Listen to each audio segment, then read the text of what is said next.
away from my Carolina home. Had dreams about the West and started to roam. 6 long months on a dust-covered trail. They say heaven's at the end, but so far it's been hell. And there's fire on the mountain, lightning in the air, gold in them hills, and it's waiting for me there. We were digging and shifting 5 to 5, selling everything we found just to stay alive. Gold flowed free like the whiskey in the bars. Sinning was the big thing, Lord, and Satan was a star. And there's fire on the mountain, lightning in the air, gold in them hills, and it's waiting for me there.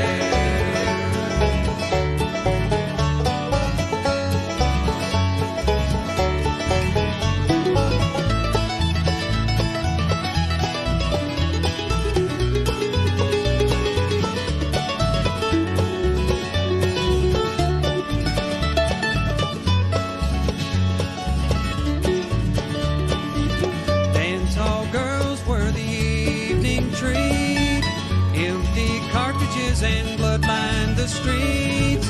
Men were shot down for the sake of having fun, or just to hear the noise of their 44 guns. And there's fire on the mountain, lightning in the air, gold in them hills, and it's waiting for me there. Now my widow, she weeps by my grave. Tears flow free for her man couldn't save. Shot down in cold blood by a gun that carried fame, all for the useless and no good, worthless claim. And there's fire on the mountain, lightning in the air, gold in them hills, and it's waiting for me there.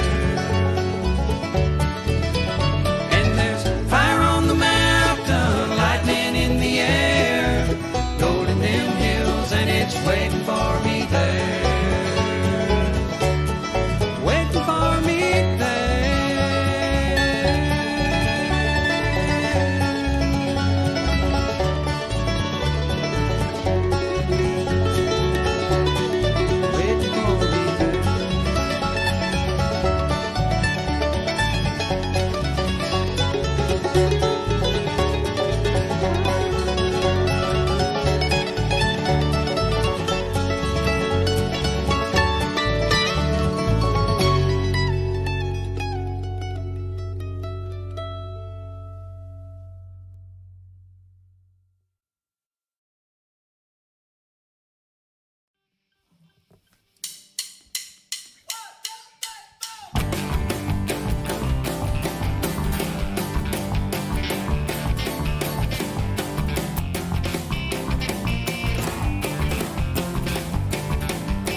5, 4, 3, 2, 1.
Hey, YouTubers and friends, how are each and every one of you doing tonight?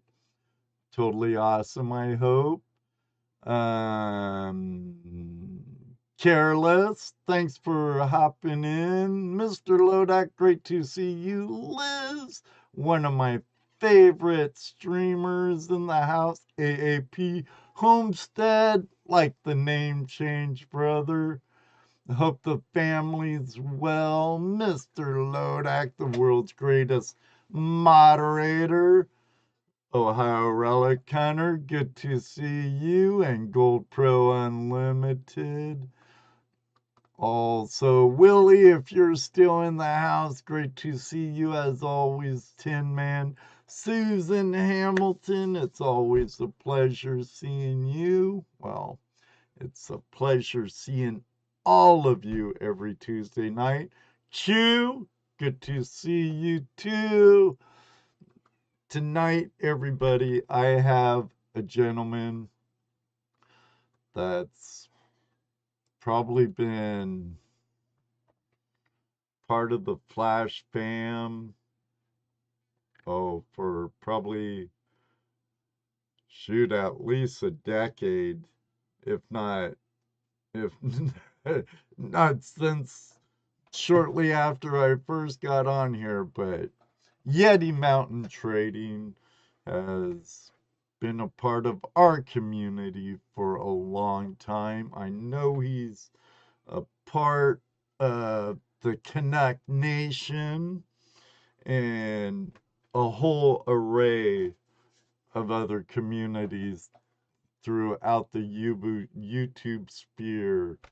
But tonight we have Chris from Yeti Mountain Trading joining us. So I'm going to say it. Don't go away. We'll be right back. Hello, everybody, and welcome to another episode of Tuesday Night Hangout Live.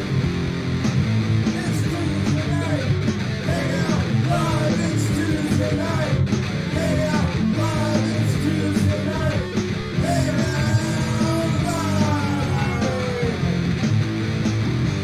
With your host, Ed Marvin. Tuesday Night Hangout Live is a Flash in Your Pan production.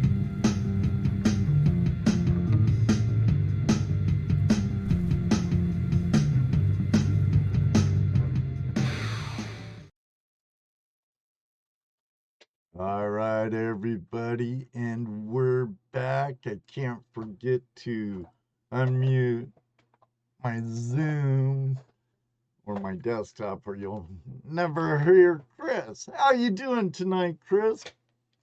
I'm doing pretty good, Ed. How are you guys? How's everybody in chat doing? I hope they're all doing as good as I am right now, and I'm doing mighty fine. Brad Welsh, good to see you.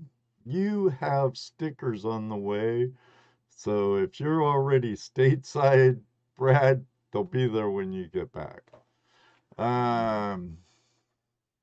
Geez, it's been years. It's been years, buddy. Yeah, I mean, it's been probably, I think I'm on year 14 or 15 of YouTube. Yeah, I've been on since '08, but not really serious on it until much later. Yeah, I didn't realize you could be serious on YouTube. I mean, I started my YouTube channel kind of as a monologue for my life. You know, you only get so many days on the earth, so I figured it was a way for my kids, my family, to be able to keep tabs on me even when I'm in my 80s and 90s. So Right. Share some old memories too. yeah, yeah, and then maybe teach a little and kind of show folks that what we do here where I'm from in Arkansas is just everyday life. Sometimes people call it hobbies, I mean, Right. Well, sometimes hobby and lifestyle has a very thin line. absolutely. Like many people call gold prospecting, for instance, a hobby. I can understand why. I and some others call it a lifestyle. Absolutely. And it does become part of your everyday life. I mean, doing Oh, what we do. My wife likes to call it being a hobbyist, and in a way it is, but in a way it's not, because a lot of those things that I do earn income for my family. So well, even a hobby, when it starts to earn an income, it goes into a whole new bracket anyway, become right there. You know, and if you could turn something you love, a hobby, into a means of money and a business, and you love doing it, so it's not really like you're working, hammering nails in your thumb and stuff like that, like I do for a living. I'm still doing that too. um, you know, fine and dandy, but like anything else, it takes money to make money. Absolutely, it does. And you got to have confidence in what you do. You're not only, you know, if you're, like I said, if you're making a living from it, it is your life. It does become part of, you got to be willing to say, well, I put in 8 hours a day. And in order to make these other 3 or 4 things work, I really need to put in 16 hours or 18 hours a day to make it work. Right. And Uh, that's kind of how I accomplish my goals. Careless Whispers. She comes from another prospecting community. Erin over at is where I first met her. Over at Gold is Where You Find It, formerly known as Rookie Prospector or Rookie Gold Prospector. Erin's a good guy. Careless, welcome. She says, started as a hobby, now it's a lifestyle. Nothing wrong with that. You're right, Careless. I agree totally, as you know.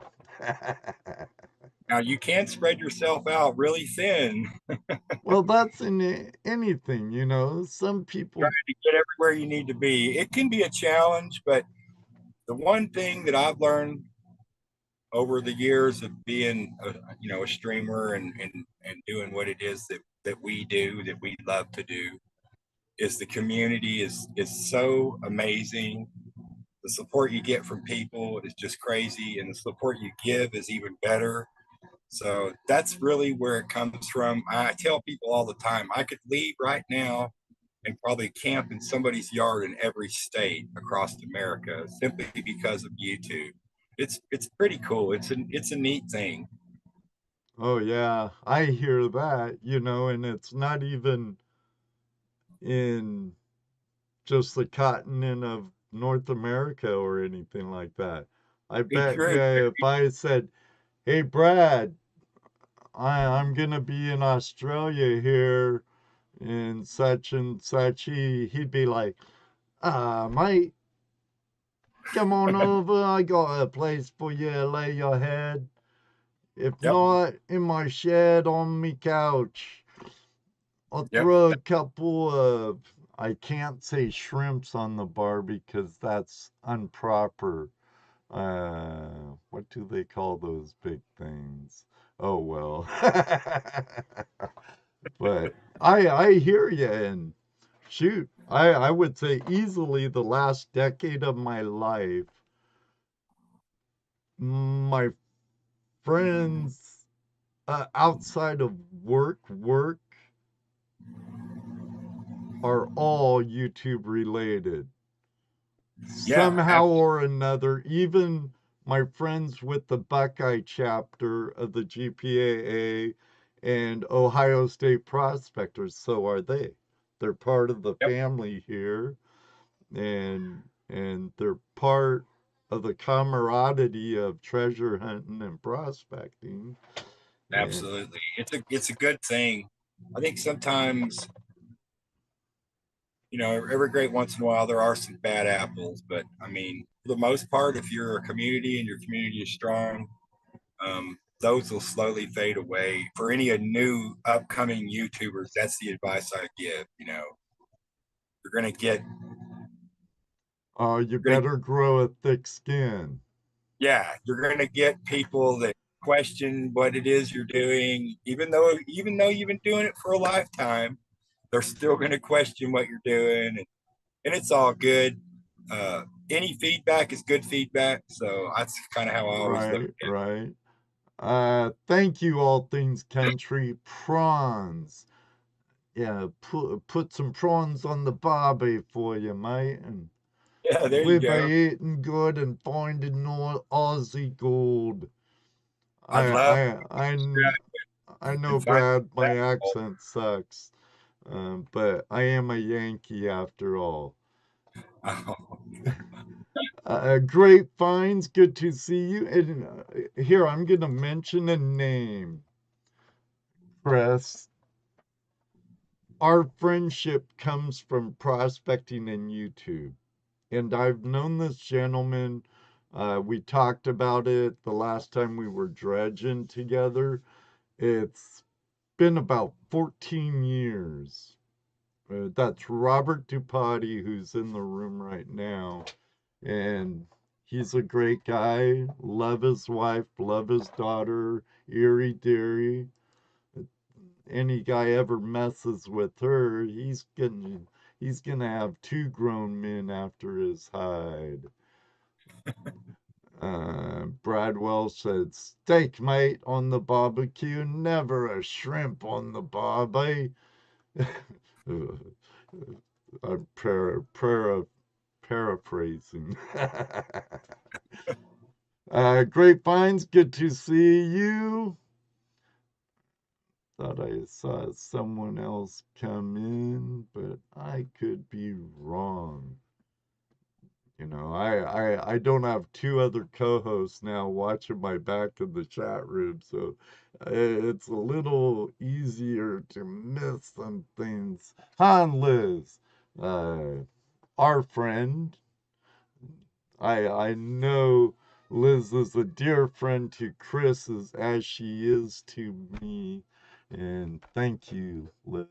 I miss coffee with Liz though, but as Chris and I were talking about, when one door closes, a window or another door of opportunity open, and me and Very true. Chris, if no one else is, me and Chris are always 100% in your corner, Liz.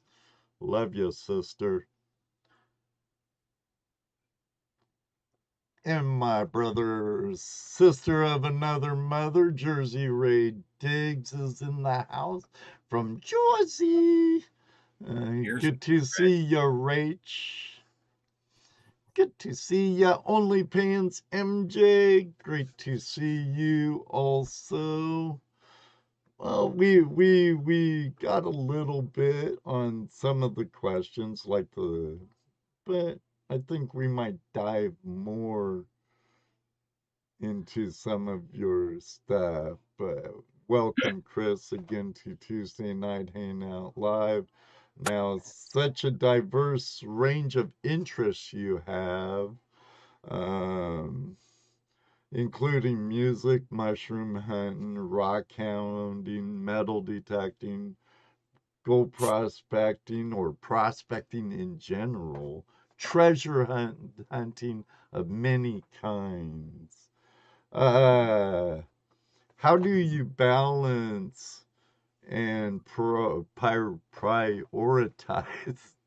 Uh, guy, Ed, come on. Uh, these passions into your life. I'm kind of a kill two birds with one stone kind of guy. One hobby may be a representation of another hobby. For instance, just hunting in general. Um, I'm a big time turkey hunter. I love to deer hunt, and the channel originally started was called Yeti Mountain Trapping, and we started doing trapping, and the point of it was to conserve and preserve the forests, leave predators in the forest, but not so many that it's being overpopulated, Right. and make a living off of it. And of course, we did that, and then we kind of moved on, so from that developed the deer antlers. You got deer antlers left over, well, you got to use those for something. So then the flint napping evolved. Oh yeah, I forgot flint napping too. And then from that, just everyday life, the seasonal life, in the springtime, the morel mushrooms come up. In the fall, the ginseng's ready to harvest, and all of the other good root herbs that are in the forest that's for us. So that I grew up doing those things. My mother was an apothecary. She was a homeopathic nurse, kind of doctor. They don't really give you a degree for that, but 35 years of mountain life teaches you what you need to have to make yourself well again or to heal an ailment. So And just like you and your wife and I were talking about before the show, I believe our creator, when he created this wonderful planet, provided anything and everything we need in nature to heal. everything that we And need. our body alone is a magnificent machine that's very capable of some major healing. Oh, absolutely, absolutely. And it's hard. Sometimes it's hard to convince people that if you eat this root or you eat this herb, it's going to help you. Usually medicines like that, they take a little longer to take an effect in your body. And people, they want results right away, and that's not how mountain medicine works. Right. And, from that, so I started out with, guys like Trapper Jay and Mark J. Larson, and then Mountain Bushcrafters Alliance. Those guys helped me out a bunch, kind of introduced me to the world of YouTube a little bit. Mm-hmm. Farmall, Farmall helped a bunch. And then, and that stuff's great. But most of those things I know about in my life. So I was branching out, and I stumbled across, Flash in Your Pan and Pioneer Polly and Clash Guitars and Liz Higgin Canuck and all the great channels, Aqua Chigger, obviously. And that spurred the metal detecting thirst, because I've been place forever, and I know all the home sites and where they are and where they're burnt down and where Civil War stuff. I know all those things through stories as a child growing up.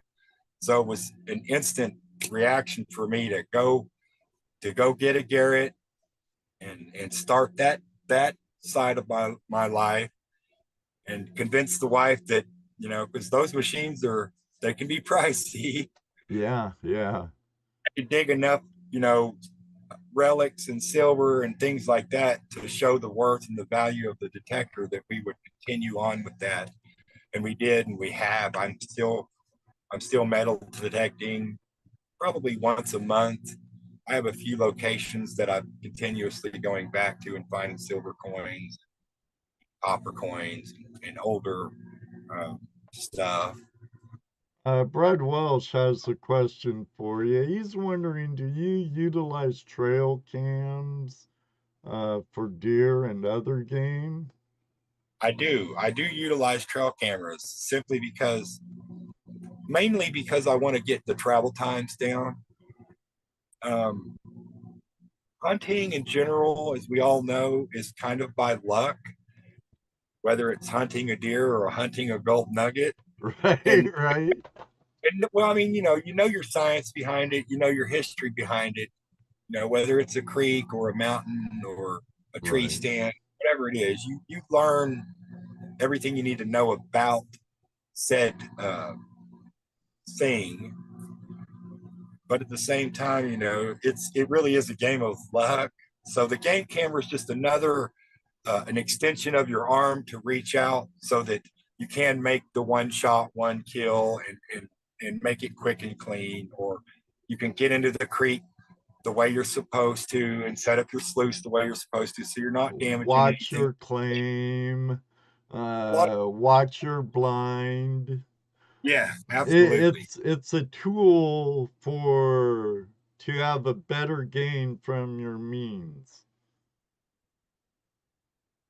Yeah, Right. and it allows you to see, you know, if you have 100 acres, it allows you to see just exactly what your biodiversity is on your property. You know, I see a lot of people buy land now and they just go in and bulldoze everything over. And then the farmer comes down the road and says, "Hey, you know, there was a giant patch of morels back there, and they're gone now. You you took all the trees out, and they don't grow there anymore." So I Right. mean, I kind of got into the ginseng because it's a family thing. I'm the fifth generation grower of ginseng, so my family's been doing it for 5 generations. Um, so ginseng is a rare. It's like gold. It's rare. It's not that it's rare. It's hard to find. It's hard to get. You got to work for it. Right. And I make a pretty good. I make a pretty good living every year off of it. I'm very blessed to have that little corner of my own, you know, in my pocket there, where I can always go back to those roots of mine and make a little money for the family. So I mean, I it really is just a kind of my life that I just live. I mean, right. I bet you sure like being back in the Ozarks compared to dude, Oklahoma. Oklahoma was really fun and it was really great. And I had set some goals when I got there, and I accomplished the goals that I was after. And that economy is stable and then unstable and then stable. It's kind of like the stock market, Right. except for one extreme to the other. So I just kind of had to pull my feet up out of there and kind of just get out of there and get out of it before I just completely went under. So I mean, the competition, we all know about competition. We're in the YouTube world. Not that there is competition, but we all know about it. It can be a beast for some of us. Right. Competition is just so fierce. I just could not keep up. Um, Ohio Relic Hunter um was wondering, Chris, have you had any trespassers sneak in on his routes? Oh yes. Let's see. I got a couple of those. I had a guy here 3 years, 4 years ago come in. Uh, I got him on the camera, of course. Of course, once he got into my property, he knew what he was seeing. He wasn't, you know, he knew exactly what he was seeing. And I caught him in there on the third day, and he had an AR-14 on him. And I just called the federal officer, and the federal officer came and dealt with it, you know. But we do have that. I had a guy this fall coming in on me. I couldn't get any picture evidence. And he did dig more than he could have, but you know, it's just part of it. That's why I say, you know, stewardship is important. It's just like the GPAA or any organization. You want to get the youth involved. You want to get the elders involved. You want to get everybody you can involved in it, because the more and more of a community you make of it, the more and more you can protect it. So once I got into the ginseng real hard, I guess you could say, it became a passion for me to reach out to other landowners and walk their woods, see if they have it, help them replenish it if they didn't, plant it back so that the future generations could come, their children, their grandchildren, and so on and so forth. Because I mean, up there where you're from, ginseng gets a really good price, but down here where I'm from, I get a moderate price. So it all depends on the market. You could make an easy $20,000 in 30 days. So it's just all depends how heavy you want to go at it, you know, and how serious you are about it. Mr. Lodak's wondering, is it possible to grow ginseng indoors? I have seen it grown indoors, but it is the kind of plant that when you get it up and you want to get it out in the spring as fast as possible. You want to grow ginseng in moderately sloped areas. Not that it won't grow in flat areas, but the reason we like for ginseng to grow in the sloped areas is because when you have on a mountain, you have benches. Right. You'll plant the ginseng above the first bench. And what happens is after 15 years, those plants start to produce seed, and those seeds will travel to the next bench and the next bench and the next bench. And in 30 years, the whole mountainside will be covered in it. It's just like alluvial gold, you know, alluvial. It's called they call it the running man, or they call it the man root. Right. And a really good specimen will actually have legs and arms. And I've been doing this for 25 years, and I can promise you that plants that are up here can move down here over a period of 5 to 10 years. It happens all the time. They walk, is what I'm trying to say. Right. Then you get a bigger and bigger patch. Yes, that is the ultimate goal, is to, and don't, there's so many wives' tales about so many of the things that we do these days, you know, don't step on a crack, all of those things. You know, ginseng only grows on one side of the hill. That is not true. My whole goal of my ginseng videos is to show folks that it will grow on any side of the hill. It will grow in any valley. It will grow in a flower bed in your front yard. It will grow. Now, it won't be the same quality. You're growing it in your flower bed at home versus on the mountain, because the ginseng can uptake root. It takes from its environment. So when you dig a 90-year-old ginseng plant, you're digging 90 summers, 90 winters, 90 springs, 90 falls, all in one concentrated 20-gram root. So you're getting all the power from those 90 years in about 45 minutes when you ingest it. So the energy you get from it is incredible and unbelievable. And it's good. It's so good for your mind and your heart and your blood. I eat it every day. I have some ginseng root right here. I eat it every day. Well, and you're still kicking. I even though it's been a couple years now, I still wish Judy would have been up to it and the weather wasn't so crappy. If I believe it right, Yeah, it was raining that night. we had really bad storms that weekend. And you were like 30 minutes away from where we were staying in Oklahoma on our drive back from California. Uh, I know. there'll, there'll be a time though. Oh yes. Oh yes. Oh, Same with, I've met some really great people in person as well. Jason AU Colorado. I got to meet right. Jason. He's right here, right now. I got to meet Jason Ivins, Diamond Miner Oh Ivins, for yeah. a little bit, and a couple of local YouTubers that are here in my area. One really cool thing that I'm going to get to do this summer, and I'm pretty excited about it. Um, do you know the show Mountain Men? Yes. Okay, so I Jason Hawk. Was on Mountain Men for a couple years. He I actually don't lives know it real well, but I do know it. about 45 minutes south of me, and we've been talking. We've been conversing and talking.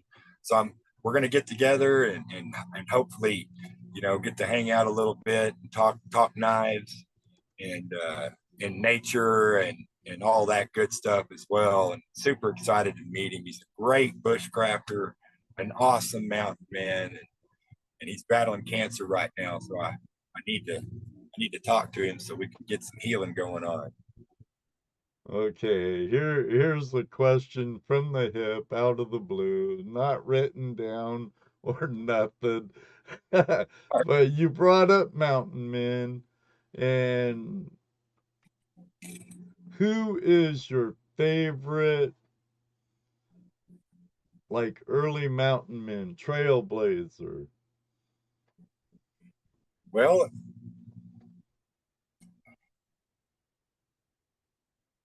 I like Cody Lundeen. I don't know if you guys remember the show Dual Survival. Yeah. Well, I've I'm talking earlier than Cody. I know Cody was on Dual Survival. He was the long-haired guy, barefoot, Yeah, who lived in Arizona, always wore shorts, and I liked him more than that guy from Ohio. Um, he does bushcraft too. I forget his name, but um, learned a lot from both of them actually. I'd have to probably say it's probably be Jim Bowie. Um, I really like what he kind of stood for, and uh, there's so many great guys, but he kind of stands out. He's like one of them Davy Crockett's. Right, Did a lot or of stuff in Arkansas. He's Arkansas. Jedediah Smith or something like that. Yeah, yeah. Um, a lot of those old legends, a lot of it, we don't even know about a lot of those guys, other than what we see or what we've read, you Right. know. Oh, and with names of greats, we can't. Uh, we wouldn't got past the Cumberland Gap if it wasn't for Daniel Boone. Marquez and Joliet, they were some really great explorers. Lewis and Clark, those were some Yeah, really yeah. they slowly came around to be mountain men in a sense because they, um, I don't Well, they know, might not have been when they started, but by the time they they were a little tough. met their eyes and saw the Pacific Ocean and the great Pacific Northwest, they sure were, They were a little bit tougher for sure. huh? Whole different time too. I always tell my wife I was born in the wrong era, but I'll go ahead and deal with it. Yeah, Judy And we says are. that sometimes. I'm trying to get back to my roots. We're building in the next month. We're going to build a house, and we're going to try to go completely off grid with the build. not that we're off grid, but we're going to try to build the house off grid and completely self-reliant on its own. Yeah, try and get completely off the umbilical cord. Yes, sir. Yes, sir. You know, Bill, and thank you got to have you. Yes, Dave Canterbury. Yeah, Canterbury. I Yeah. love Dave. Yeah, I reached out to him once, sent him one email. I don't like spamming people when I'm trying to see if they'll come on the show, but maybe I might have to because I sent an email to Dave, see if he'd come on when he started metal detecting more and stuff. Hmm.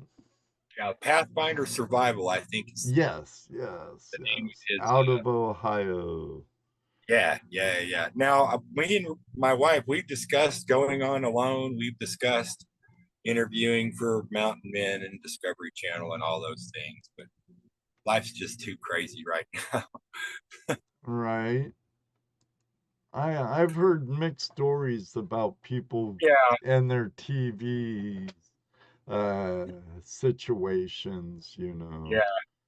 But it would, you know, teaching the youth would be the ultimate goal for me. I just all my kids know how to hunt and fish and metal detect, and they're in some of my videos even. I mean, Right? I love doing. One year we did a derby at the middle school, the elementary school down here, my local elementary school, and I probably had 300 kids and like 6 metal detectors. That's all I had.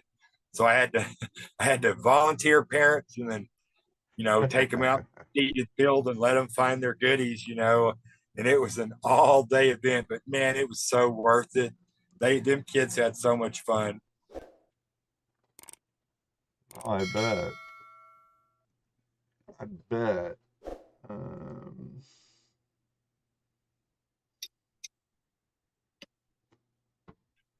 I've always played guitar. yeah, I've always let's played music. see this. This is one form of treasure porn, This is fellas and ladies. But this guitar is handcrafted by a fellow YouTuber, Clash of Clash Guitars. Got his K right there. there's the signature. Now I've known you've been following Clash for a long time. Yeah, we well, you know, when he had his coin show, Yeah, I we all, always saw you in there when he was coin roll hunting. you know, the coins are fun. We all love coins.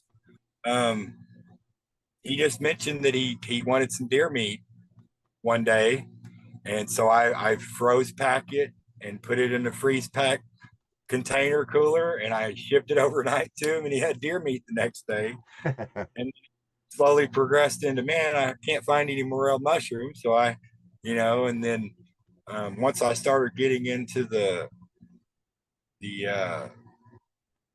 flint napping, I made him one of my probably one of my best blades. I think I've made some doozies, but that one was particularly beauty. And I just sent it to him, you know, without him knowing. Just here you go. This. So I'm sure at first he kind of thought I was a stalker. And over the years, we just developed a relationship. I've never met Shane personally, other than, you know, kind of like this.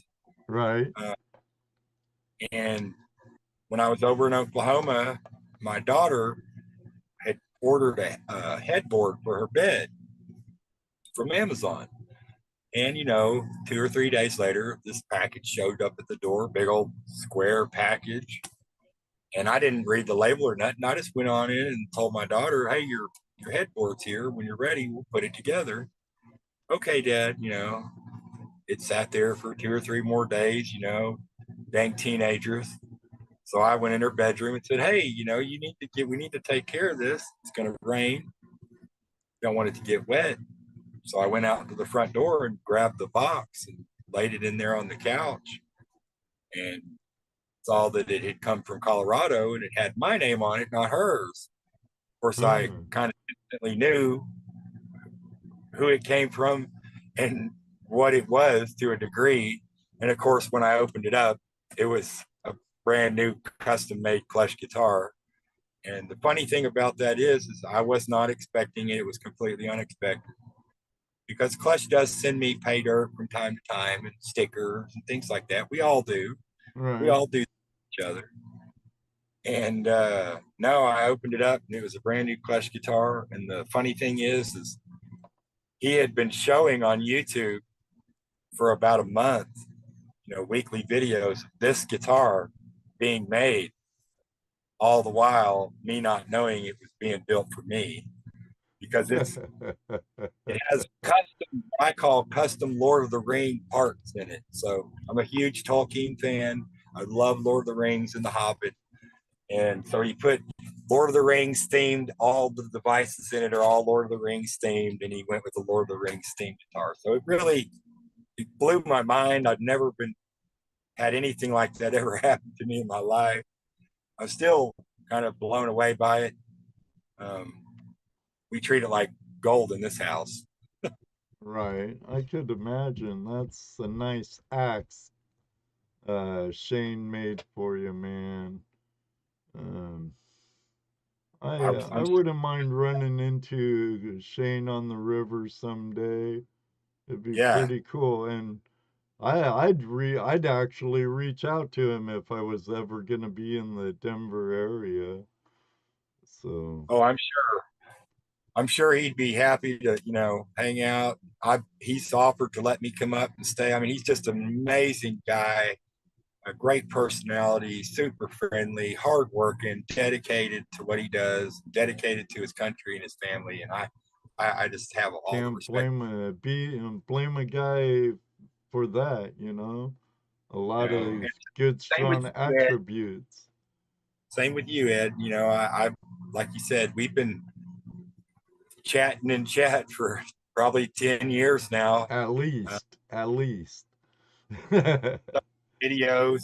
I've met so many great people back when you could, you know, share everybody's channels and YouTube wasn't so strict and regulated. It was much more freedom back then. And we always had so much fun and we still always have so much fun.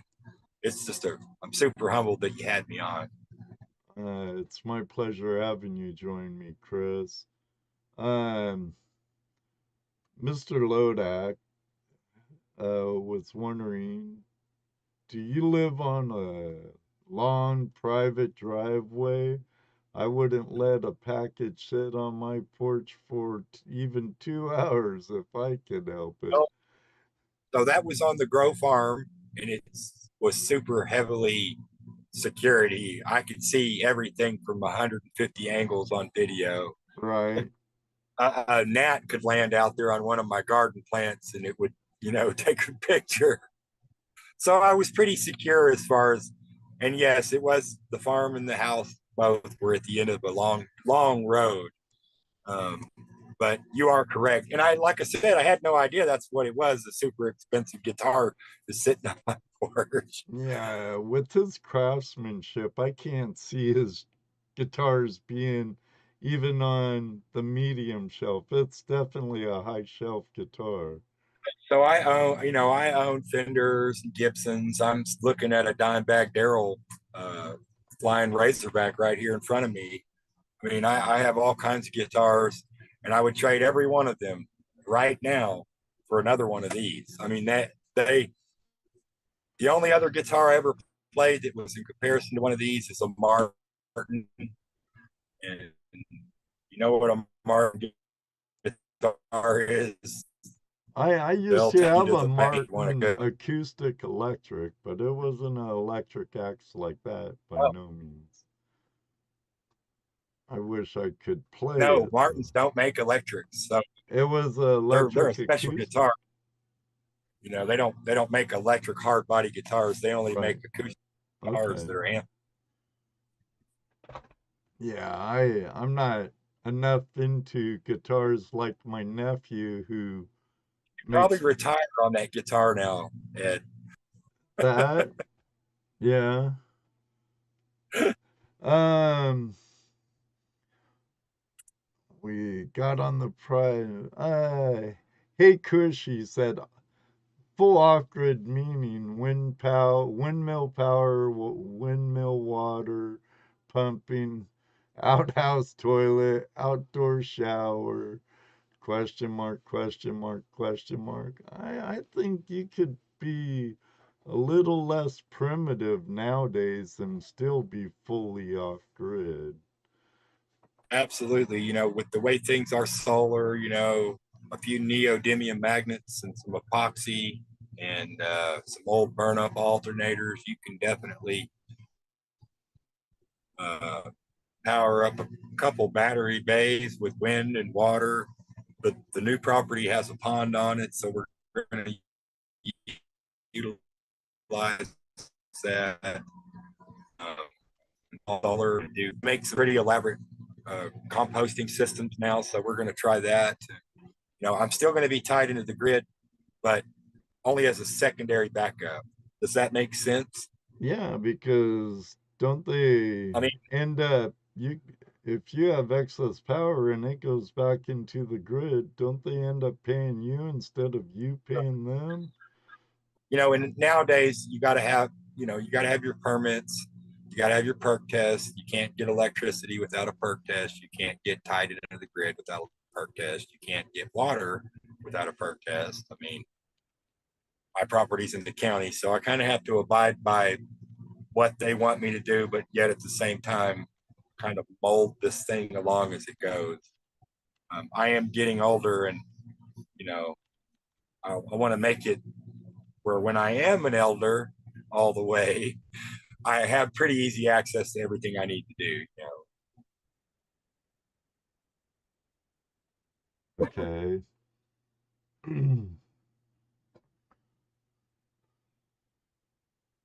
Now, I know I told you I lurked into some of your jam sessions and stuff before, and music is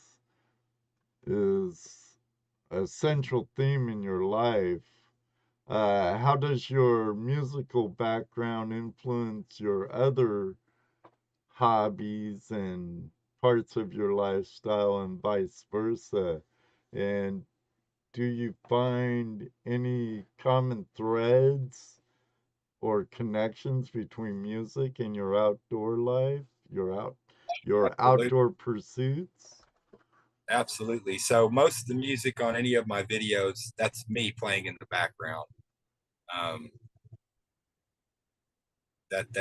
usually it's me playing in the background. Every great once in a while on a short, I'll use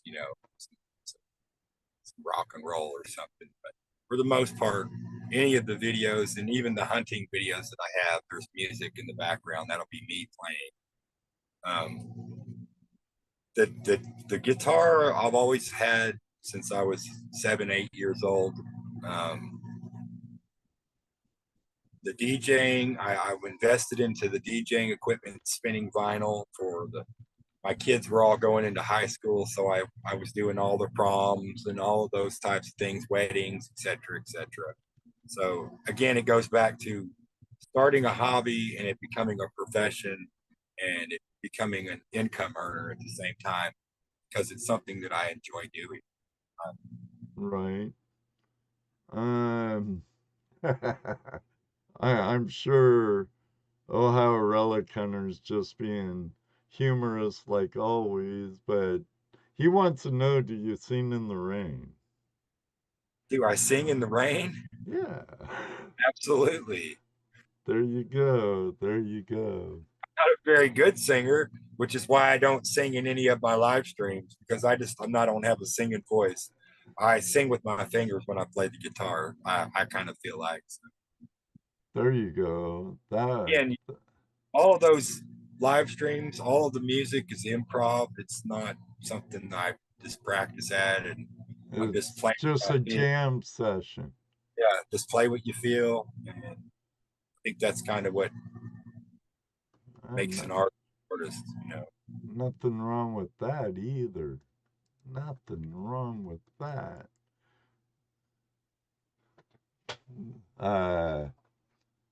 Ohio Relic Hunter says, great answer. But in my day-to-day life, I'm a concrete man. I mean, I pour concrete for the most part and remodel houses, Stonework, stone. brick. I'm a stonemason and a brick mason. I've been doing that since I was 13 or 14 on the commercial job sites with my father was a superintendent, several major construction outfits across America. So we travel, we travel. Uh, After my parents stopped becoming barefoot hippies, they configured to the ways of the world. And my dad was, always talented when it came to building stuff. So I kind of took on that tradition, and he just retired. So once I came back to Arkansas, I kind of took over the business. Now I'm just kind of working my son into the business as well, and just kind of a family tradition, That's cool. Food on the table. It allows me to do what I get to do at the same time. Hey, nothing wrong with that. Nothing wrong with that at all. Now we got on ginseng a little, but I know you hunt mushrooms as well. And you all probably, all of you out there probably saw on the thumbnail the bowl of morels in Chris's hand. But there's many benefits to mushroom in many species, and some are very dangerous, and some can send you on a wild ride. Yes.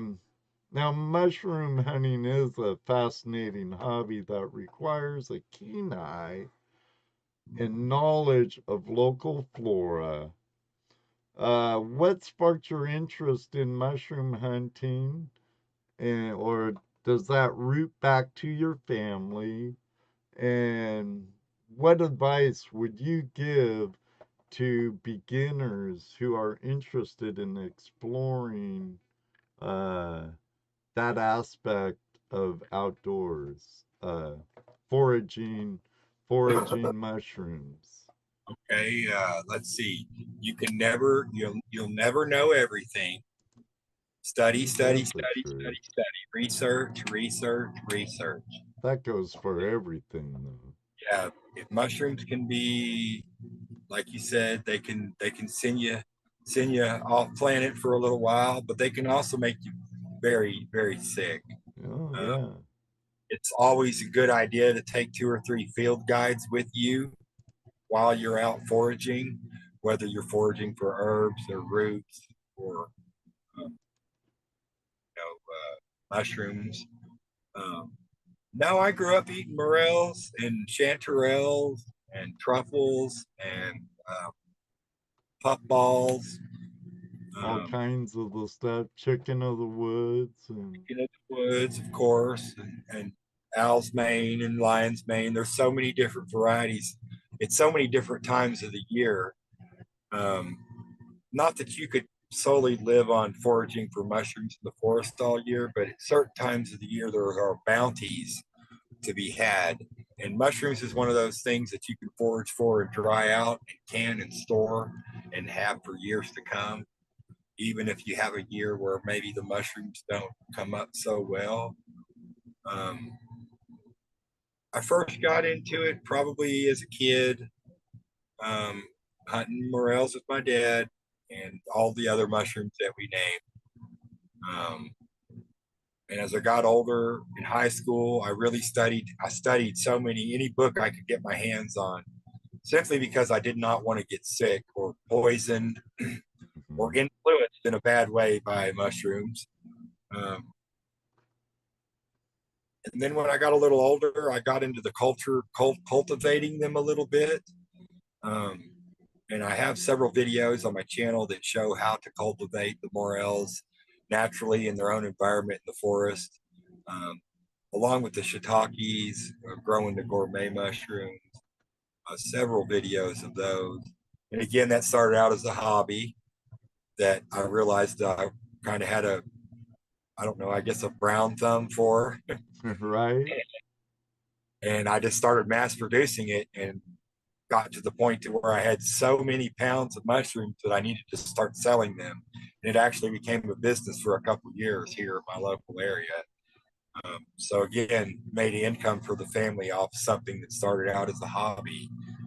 Um, and we will probably, on the new property, we will probably go way further in depth with that in the future videos to come, and relaunch all of those types of gourmet mushrooms again, just to show everybody and help everybody learn the mycology.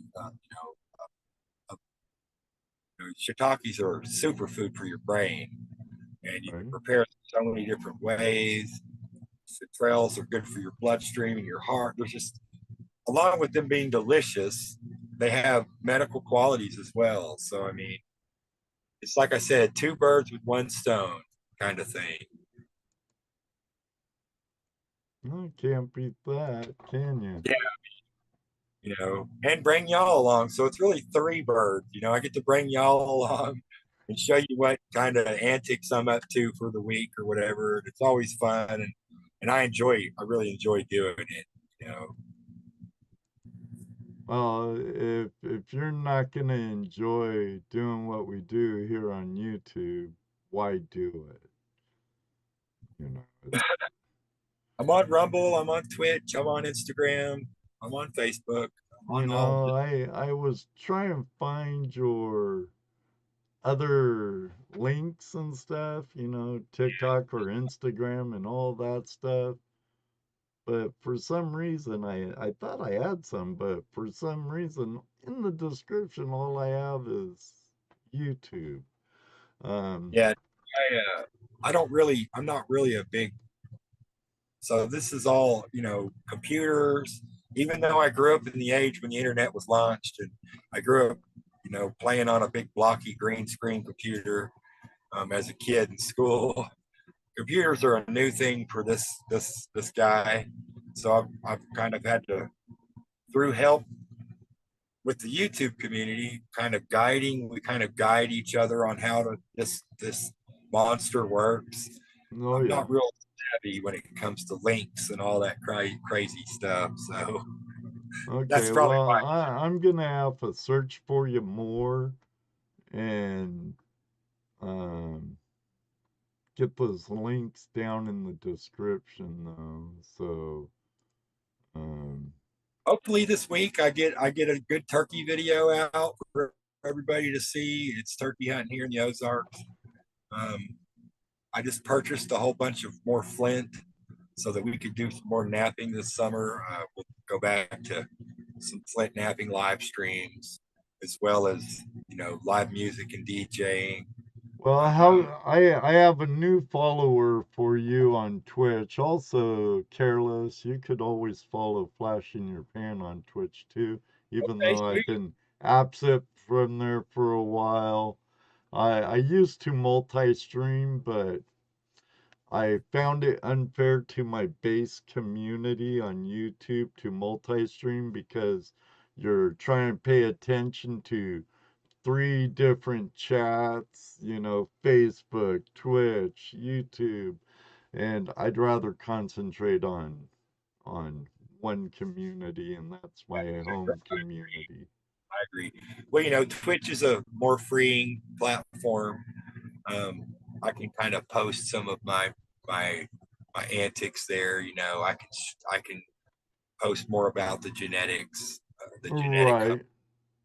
Right. Um, Instagram's a little more freeing than YouTube, so I can also promote there as well a little bit. And I like to use those two. Facebook is pretty restrictive, Right.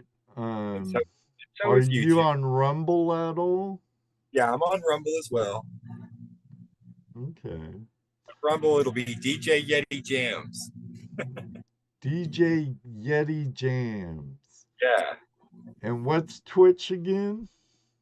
Um, I think Twitch is Yeti 419, which Yeti means 419. There you yeah, I'm always go, one Careless. minute. And my Insta's Yeti 419 as well. Okay. And if anybody's interested in genetics for your medical needs, um, you can always go over to Instagram and reach out and look and see what we've been working on in the last few months. We are now in 14 states and 4 countries, so that's super cool. Oh, cool. We're spreading the love a little bit. Cool. Cool. Yeah, and I need to mail you some ginseng, Ed. well, I'll message you my address and Uh, whatever. I wanted to tell you that the ginseng does grow in Ohio. Yeah, I believe there's hunters out here, you Oh know, yes, but I'm in the flatland of Ohio. When I get that's homesick, I have to head towards some hillier country with trees that are more green year round. right. But um,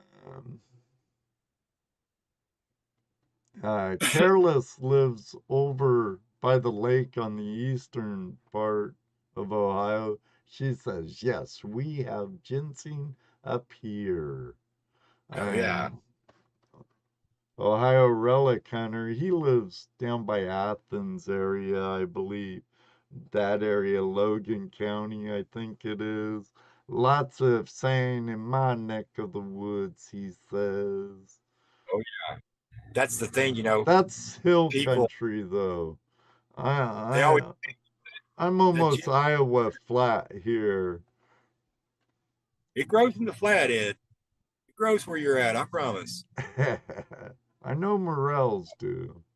It's people always say it's a rare thing. You need to let it be, but it's really not. It's really not a rare thing. It's something that was created many, many years ago to keep people out of the woods from digging it because it was almost hunted out and it did almost go extinct at one time. But it's coming back in full force. Well, I'm glad that real conservationists have done their stewardship to keep it around. You Oh know, yeah. and I, I'm sure you as a hunter, you utilize every part of oh yeah. of the gift of the hunt. Um, so the bare Absolutely. minimum goes to waste. Down to the hooves. Careless is having trouble finding us on Twitch. I should be flashing your pan, all lower case.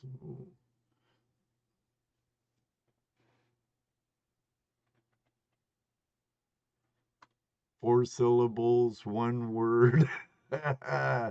And I'm not sure. Yeti, you were Yeti 4 or 914 or something like that.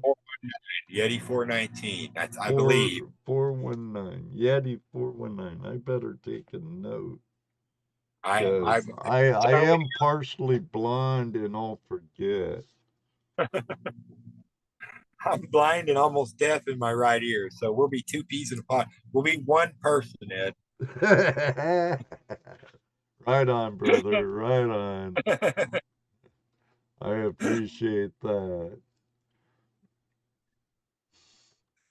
Yeti 419.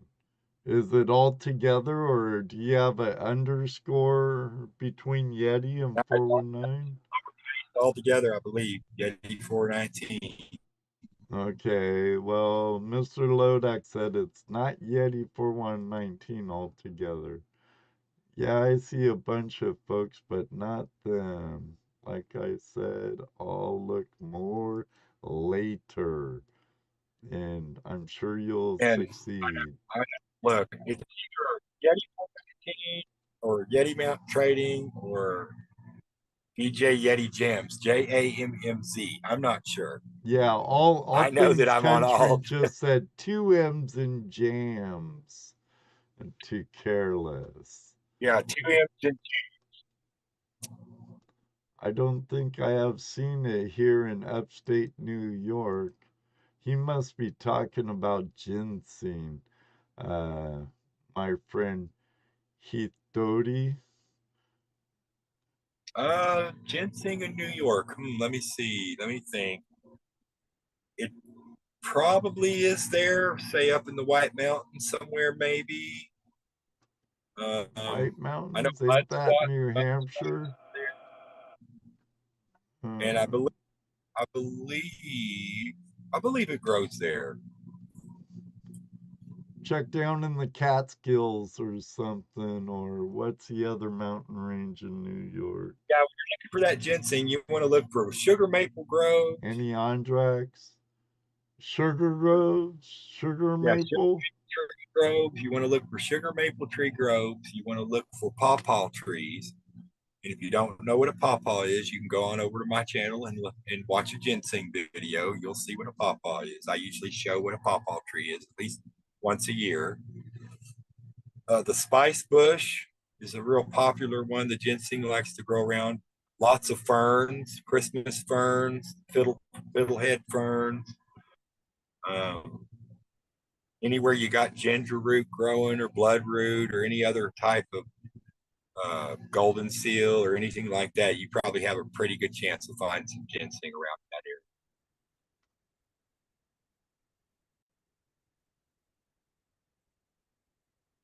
Now,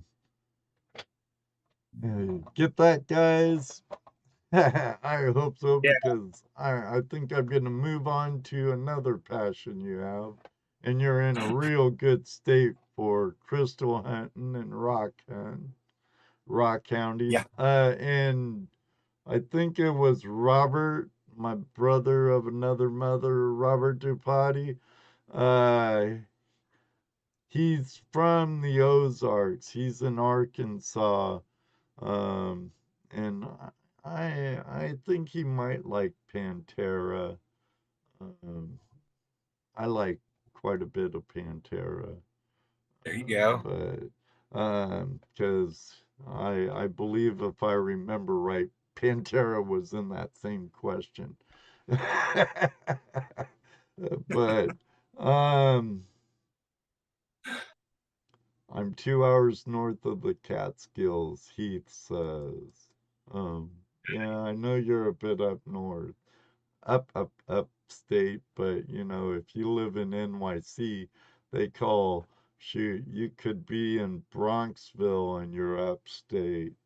Now rock hounding involves searching for and collecting rocks and minerals and gemstones, and we all know that. What are some of your favorite specimens that you have found in your rock hounding adventures, and do you have any memorable stories to share with the Flash fam? Oh man, let's see. Well, on the page there, the thing that you posted earlier, I'm holding that giant amethyst. Right. That came from the Purple Heart Mine in, I believe, North Carolina or South Carolina. I'm not sure. I don't quite remember. Me and Rachel won that at a hippie festival. So that one was pretty memorable. We didn't find it, but it came to us. So Right, uh, right. really happy to take it off their hands. We won that one in a raffle. Let's see. Mine probably caving, and I would have to say spelunking and going underground and seeing that world. The calcifications and the lava flows and the stalagmites and soda straws and stalactites and the cave pearls and the cave pearl pools and the crystals that are in there. They're just like the most uncommon structures Yeah, on the and planet. the It's kind of like, a cave is a pocket flow inside of stones and stuff. Yeah, the earth, right? And when the earth is spinning, when gold is under pressure in the ground or flowing in a river, it usually conforms to whatever it's around. It's a softer material. It'll be flat and long, or it'll be broke up and be glacial and fine, or it'll be a big old blobby nugget, or it'll be like Aussie gold and it'll have all the beautiful crystallines all over it. In a Right. cave, you get the same effect, except for me, I feel like, the earth spins, and that environment can feel it. And that is how you get those really crazy off the wall formations, the view spar off the walls, just some of the calcification formations are just unbelievable the way they move and Oh flow. yeah, the smoke. Like they wind blown, but there's no wind in there. Those would probably be, for me, as hardcore and as adventurous as you could get rock hounding. That would probably be top 10 for me. I've done a bunch of caving in my years. I don't do it anymore simply because I hate to use the F word, but fracking. Right. I have, over the years, 30 years of crawling in and out of the earth in my local caves around here, my ultimate goal as a young man was to take pictures as a young man. And now that I'm older, I can also go in there and replicate those same camera shots and actually see the movement in the cave. So a lot of the ones around me now are somewhat unstable, and I'm getting older in my years. Not that I'm old, but crawling around in those spaces and all of those things are just kind of scary a little bit. When you're I've young, done a little bit of spelunking and caving and you don't think exploring about lava tubes and stuff, and I it. enjoy it. And It's I'm fun. like you, I'm no spring chicken anymore, but I think if we had the opportunity to go spelunking together, I think we'd both take it.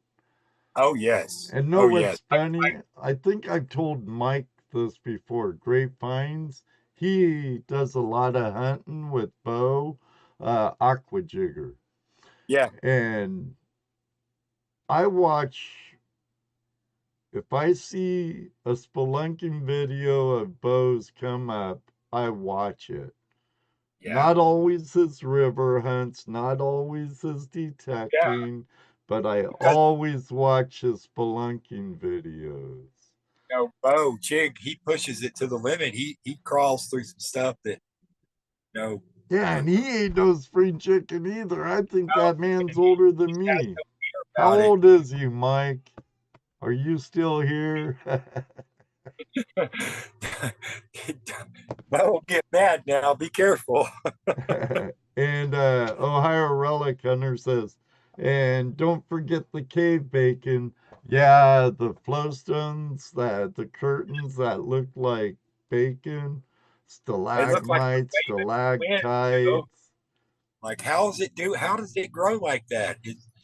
For me, the spin of the earth, in my mind, I get the feeling that the inside that cave, those formations are being pulled Well, a lot through of times you have mineralization. waterways and stuff connecting Absolutely, the cavern absolutely.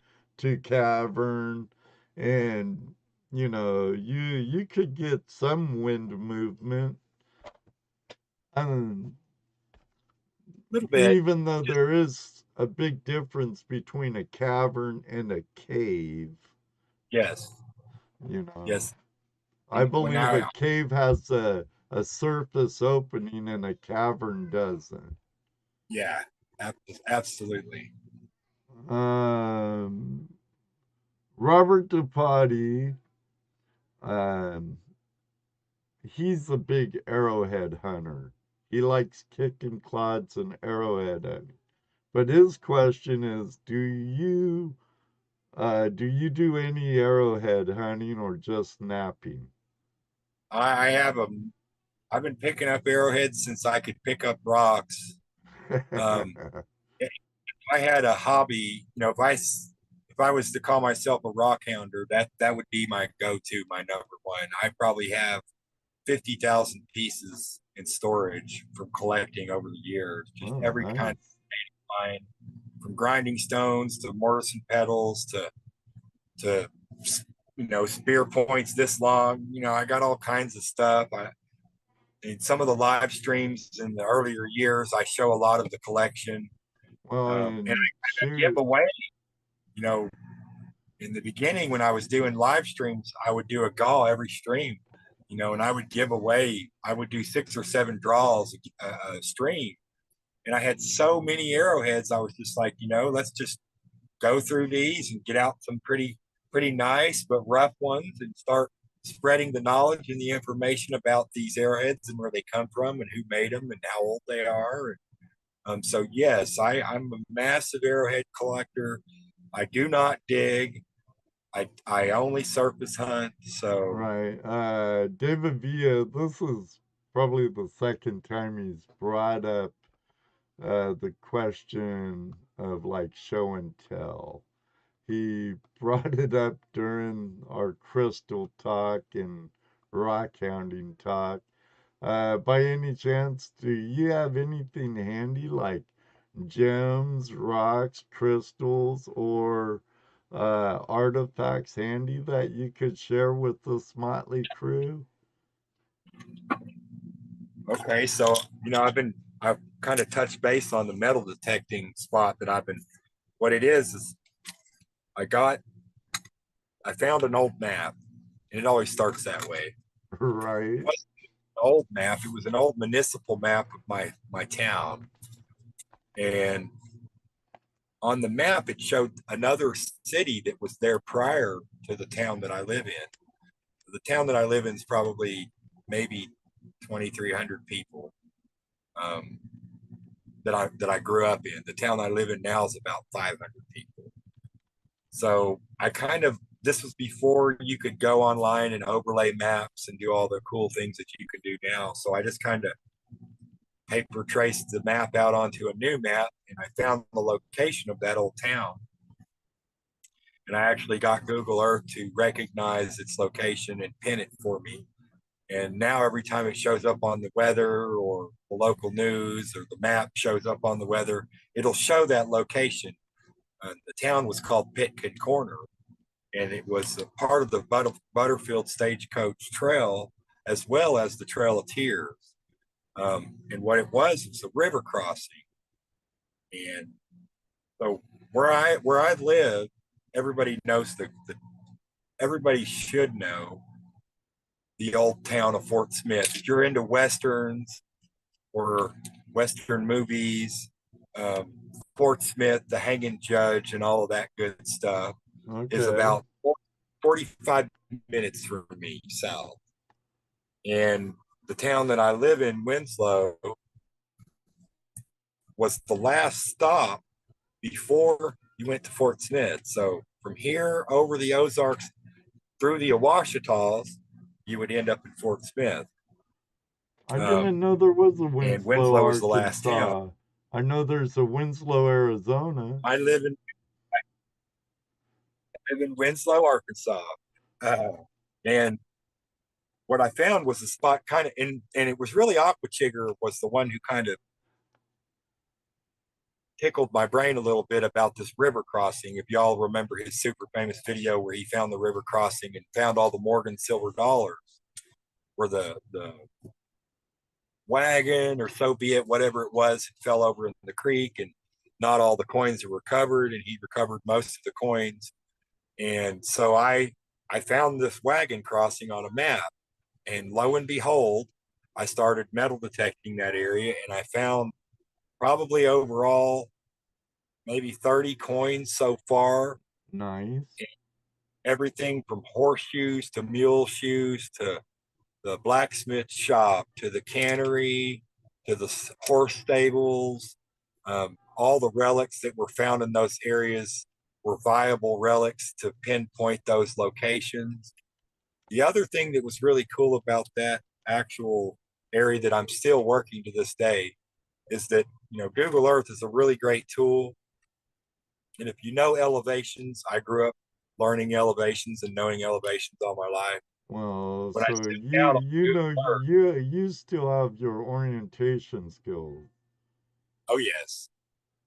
When I zoomed out from Google Earth from that location at about 2,000 feet, I could see these huge depressions in this large field, giant square depression. Ah, So, further research, I learned that the largest cannery in northwest Arkansas, there were 7 canneries along the railroad tracks and the river crossing that is there on the White River. There was over 300 people that lived on that property, and that was why it was called Picnic Corner. It was actually such a big cannery that it was a town. And through finding all of this stuff, I found, these are all V nickels, and they're all really old and crusty. You can't really see them, but they're in there. And I probably found, I don't know, 9 or 10 of these, and then I found probably 10 or 15 of Merc dimes um, out of a Coinsville purse. It was nice. an old snap purse, earrings and rings and lipsticks and uh, makeup compacts and all the things that you would find in a homestead for the Right. most part in that one area of that crossing of the river. And as the river floods and goes down and floods and goes down and continues to wash that bank away, I continue to find more and more relics, almost to the point to where I think I may have found part of the old dump. And that's why I'm finding such good stuff. You might want to do a little dump digging, do a little Well, excavation.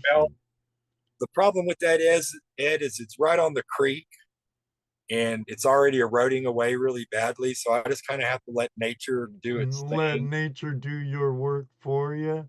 Yeah, to a degree, just out of respect for the landowner, which allows me to go in there and find all of those really cool relics.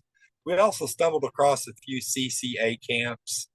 Now I got permission from the National Forest guys to go out and dig some of these older CCA camps from the 1850s. We found tons of mason jar stuff and silverware and spoonage and knives and No a few coins. mason jars full of golden eagles yet left behind by the Knights of the No, Golden Circle. unfortunately, those CCA guys were pretty poor, but you could basically get a pretty good idea of how their everyday, ordinary life went, through digging the privy and just seeing how they kind of lived. Now, one time I did find a musket barrel. I have it in storage. Um, just common things like everybody finds, axe heads and things like that. Um, so I mean, I could break out a bunch of relics if I was in my actual house, but everything is in storage still from Oklahoma. But I did have this trinket box out, just full of war nickels. I love collecting coins. Coins are my jam. Coins Um, are cool. Coins are an investment for the future, that's for sure. Um, I still follow a lot of coin channels. I still try to keep myself involved. That's the thing is, I may be in a jewelry channel one minute, and then I may be over here watching you, Ed, and then I may be over, tuning into some of my Australian guys or in Right? Germany. YouTube is so versatile, and you can learn so much about so many different things. And that's what I wanted to say earlier. If you're new to a hobby, like say mushrooms or metal detecting or gold prospecting, channels like Flash in Your Pan, Digging Canuck, um, there's not very many mushroom channels. There's lots of people that do it individually like me, but you can find those people out there that are knowledgeable and willing to take just a couple minutes of their life, their day, to maybe explain something to you or keep in contact with you, make sure you're doing good.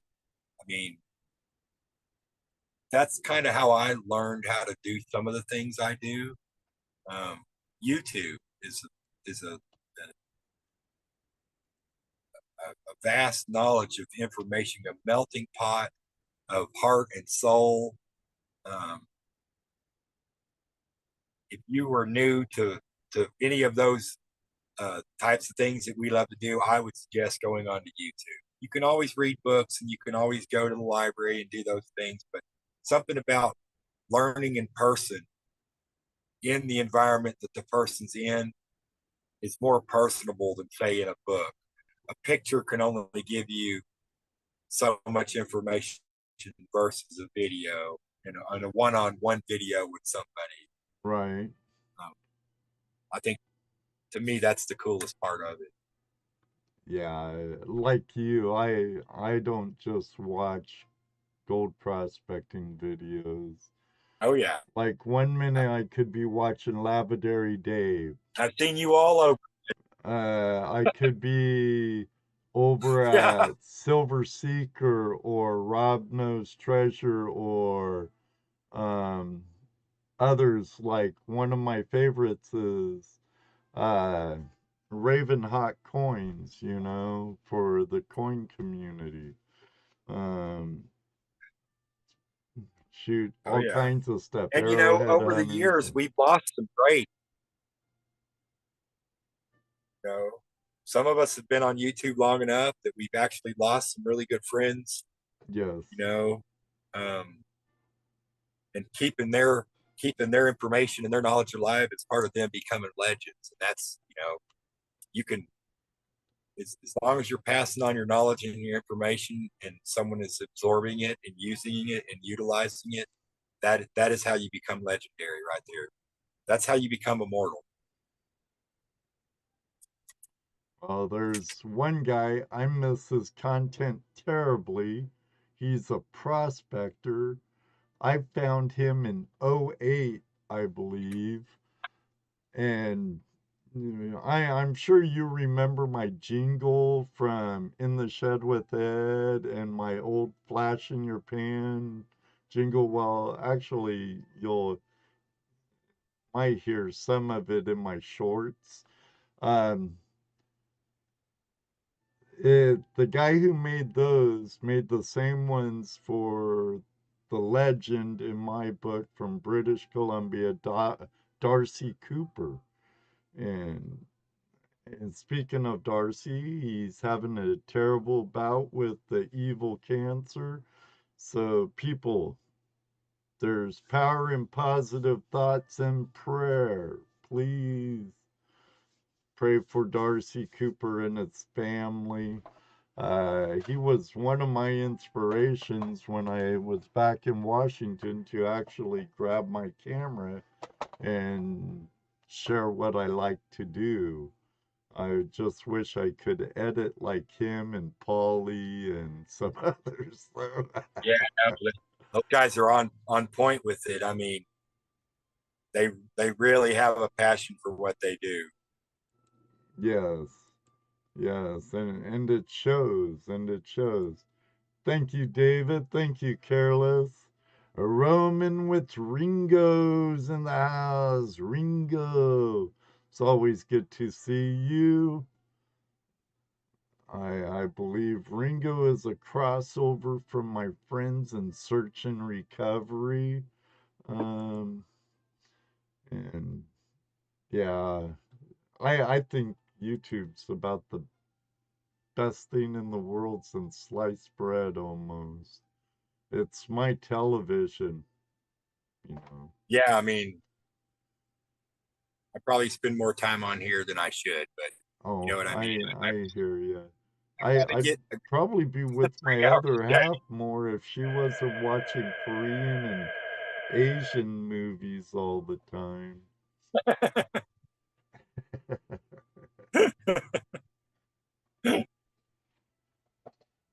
And Ringo says, yes, crossover. Don't matter. There's many fingers to the FlashFam, and each and every one of you are part of it. um, you know, or you're here because you're a content creator like me and the others in this chat room. Uh, how do you decide which aspects of your diverse interests to feature on your channel? Do you have a favorite type of content to create? Or do you enjoy the variety? Like, I guess this is a pretty much self-explanatory question. Uh, you enjoy the variety that comes with exploring different topics. Yeah, I like the spontaneity of it because it's you want to be you what you see is what you get with me. I my whole life's on YouTube. My whole life's on social media for the most part. I don't hide, who I am and what I'm about, what I support. Mhm. So I mean, I like to be able to just pop on and show everybody what Yeti's up to for the day. Because it may be 8 or 9 or 10 different things we're doing that day. I mean, they do accumulate pretty fast.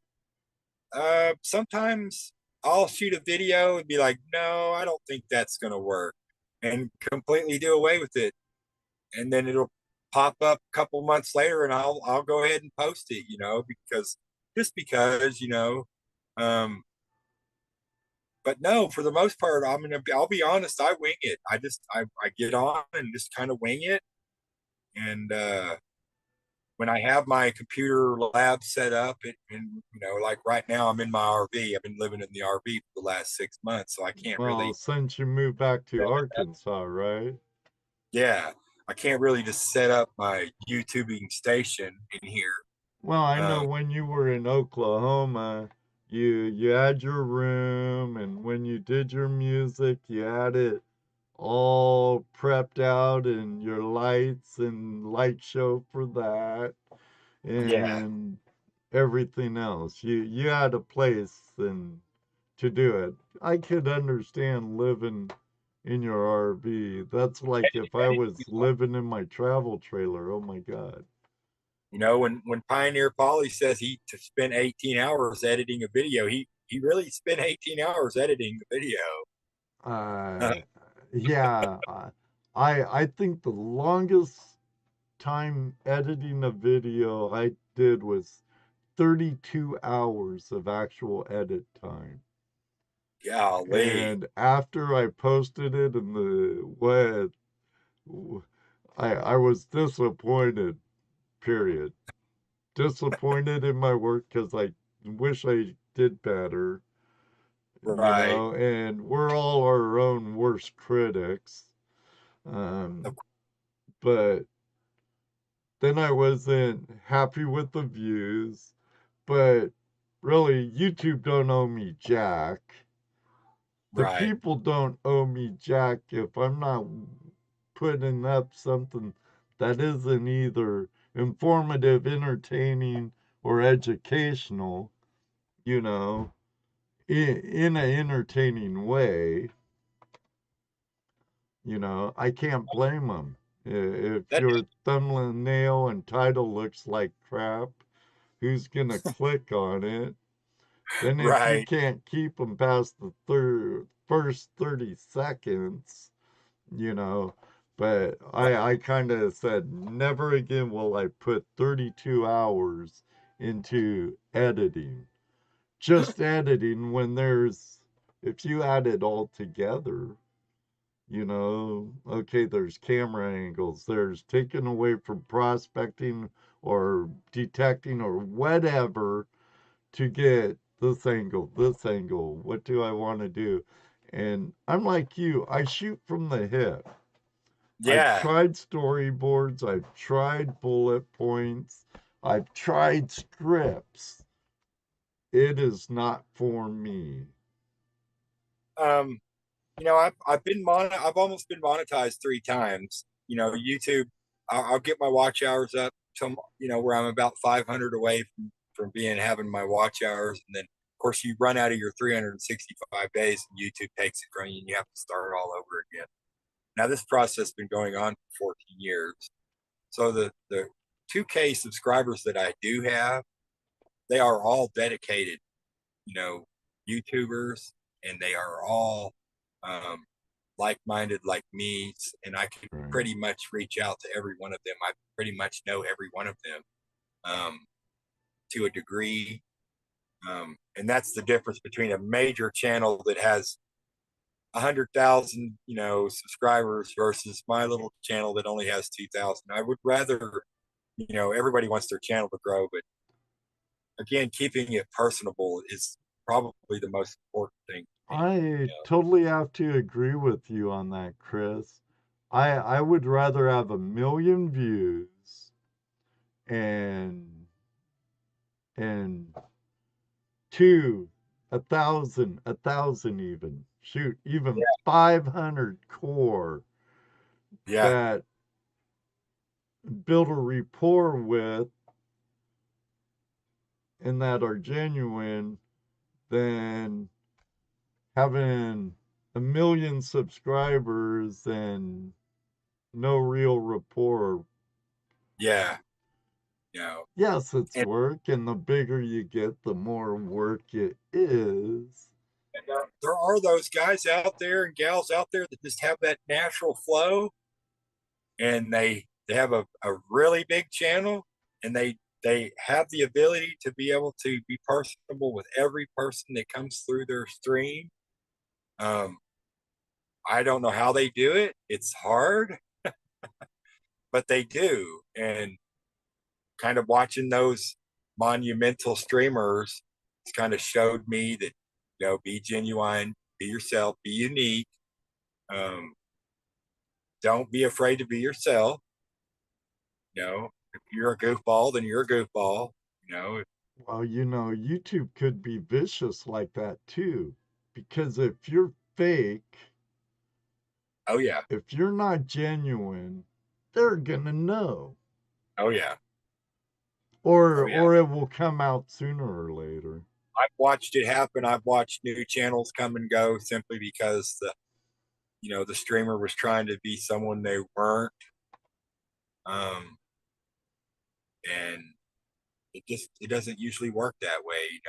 Mr. Beast is Mr. Beast because he's Mr. Beast, and he's genuine about being Mr. Beast. And that's why he's so popular, because he gives lots of money away. But besides that, um, I think, to be honest, I know as a there I am not being able to pronounce what I want to, even though all his charity,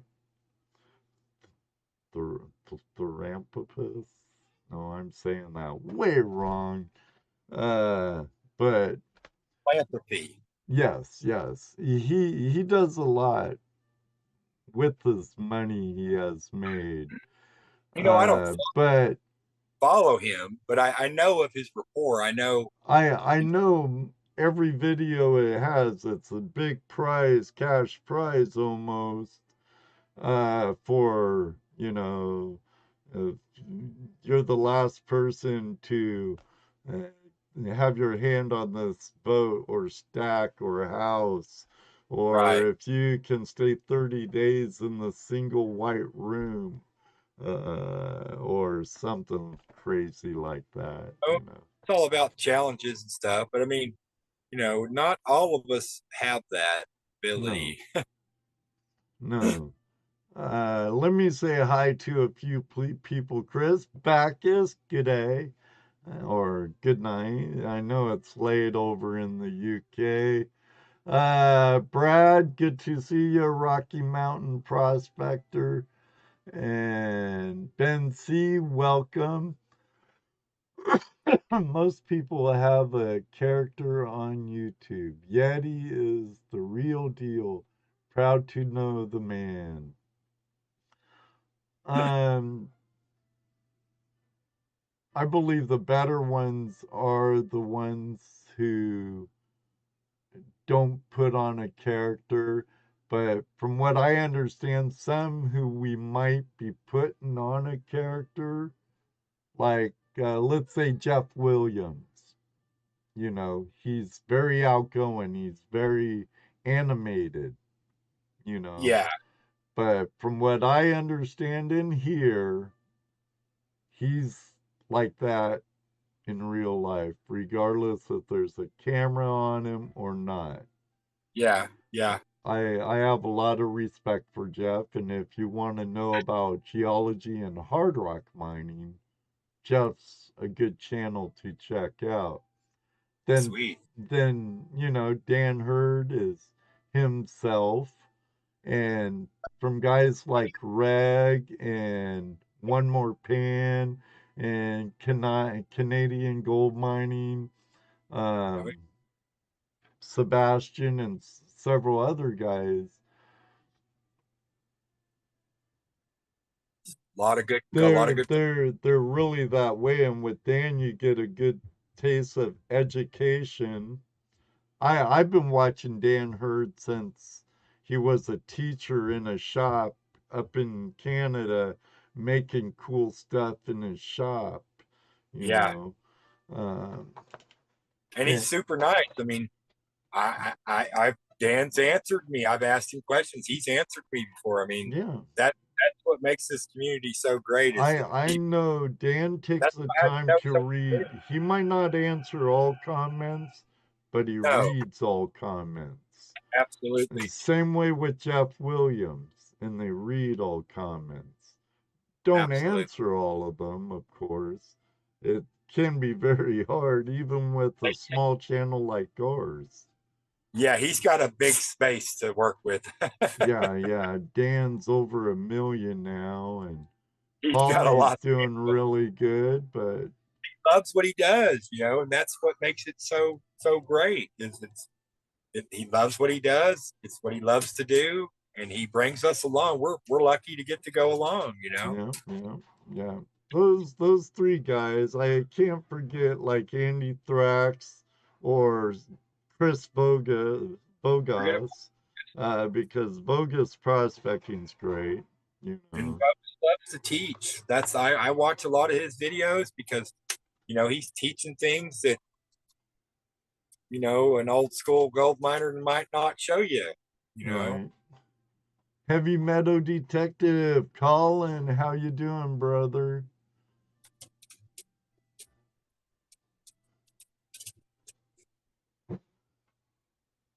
Roy Russa is himself sometimes. I wish he wasn't. Right, Mr. Lodak? But Roy Russa, no matter, you get past his foul mouth and his drinking and his persona, Roy Russa is very genuine. He is yeah, what he is. If you don't like him, don't watch. And he, smart guy, Roy Russa, a very very intelligent man. very intelligent. Knowledge Bogas is is power my to me. favorite. I like Dan and Polly, but find them a bit over the top at times. Yes, they can be over the top at times, What's just the like what's Jeff Williams. the But guy on Gold Rush, the Norwegian?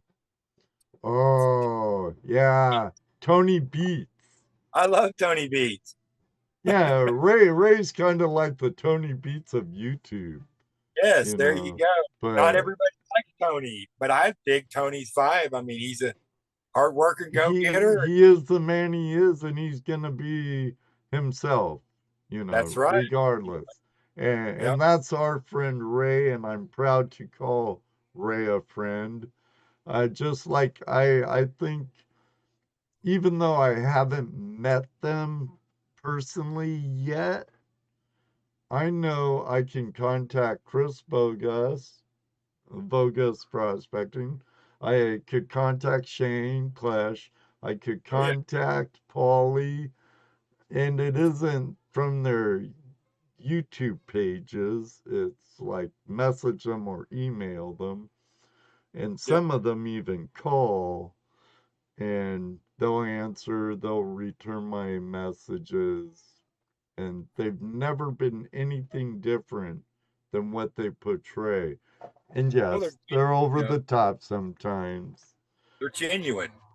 but they Real, are genuine in their way. the real people. You got to remember that. A lot of us are letting people into our lives to a degree. especially the bigger channels, Yeah. it is a big deal to allow people to just come along with you and do what it is you're doing. And I mean, it's pretty cool. I never would have thought sitting in middle school when they were talking about launching this internet thing that this is where I would be at, in 2024. Yeah, Pretty I incredible. often think back to the Jetsons, Yeah, where we're talking to people around the world through a little screen.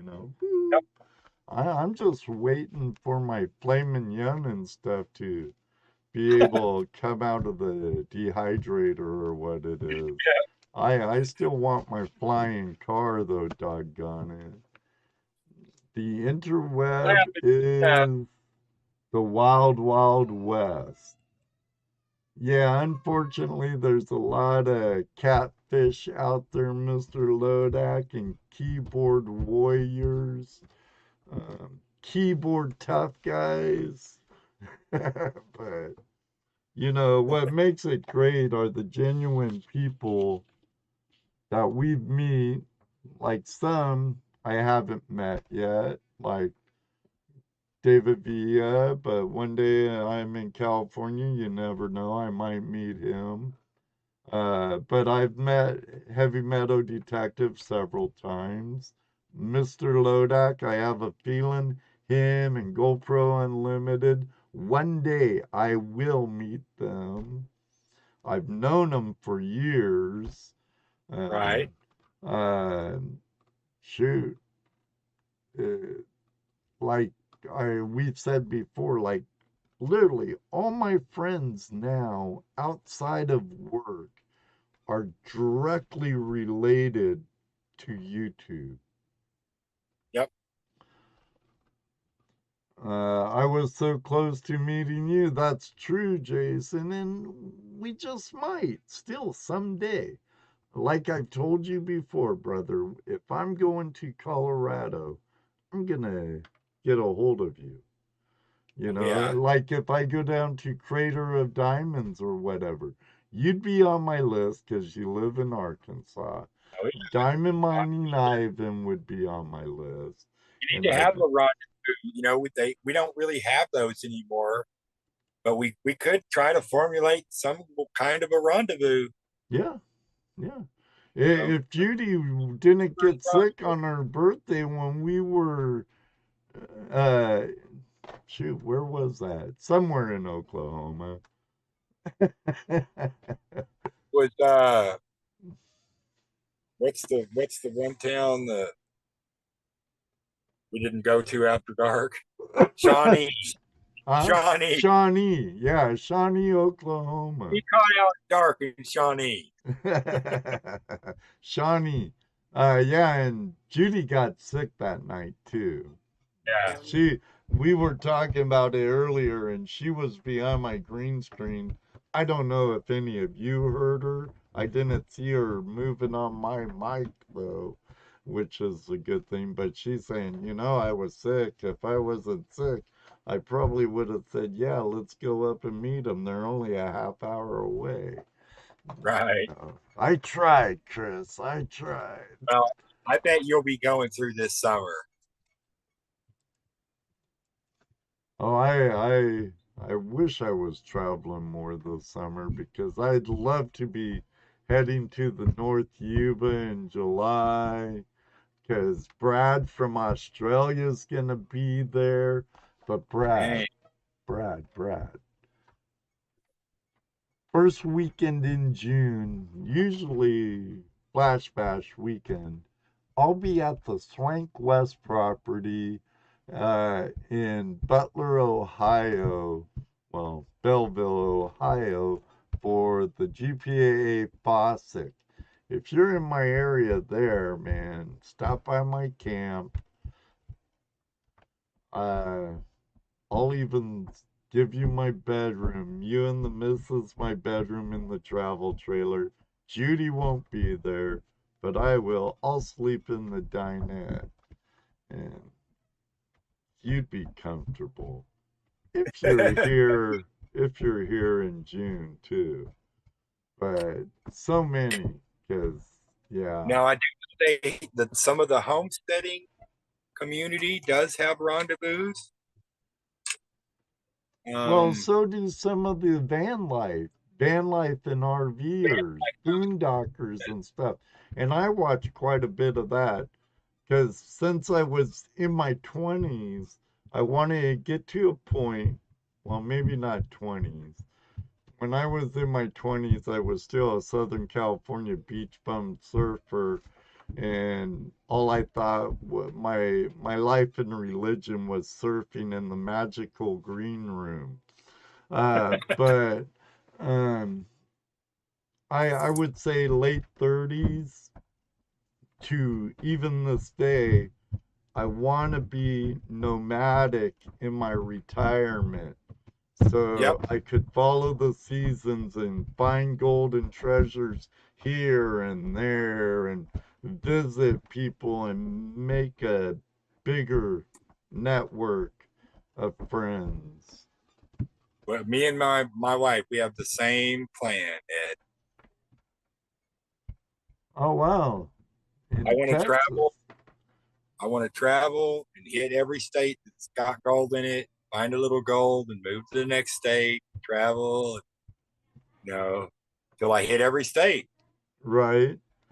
I kind of blame it on my dad, Chris. My dad was a teacher, a history teacher and a football coach and stuff, but I'm not into football. I was on my school surf team in water polo and swimming.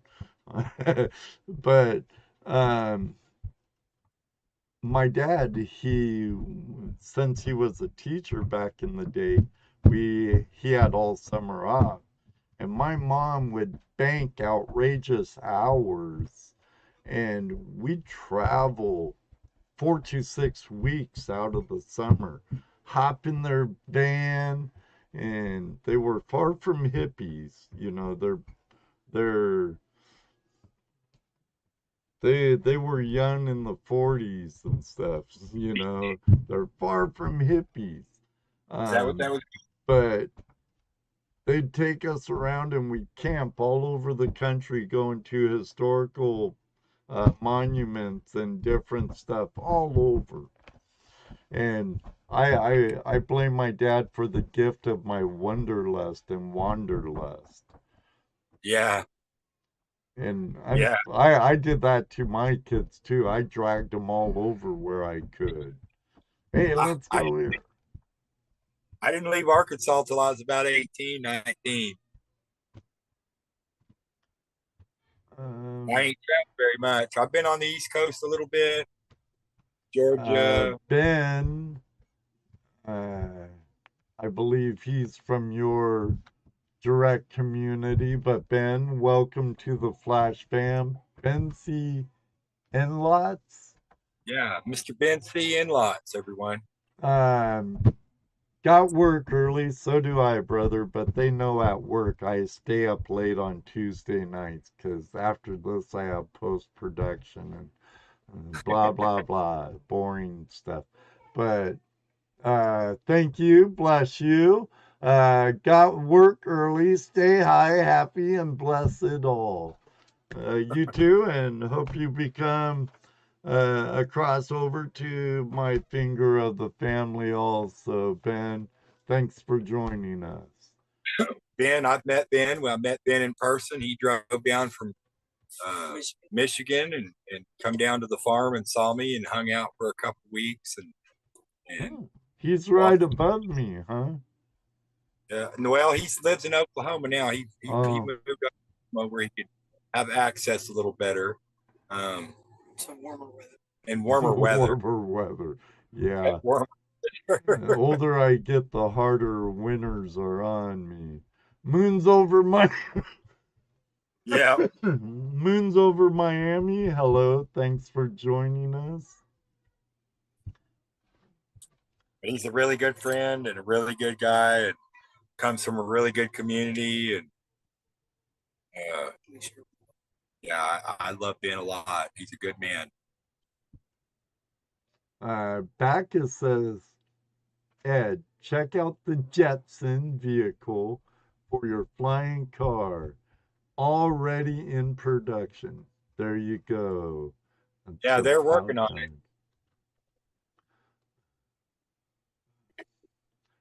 time. I think that comment Oh, was a Ed, you'll be little able to ways buy back. your flying car. Yeah, it Tesla. sure makes driving in some places a lot better. I love flying though.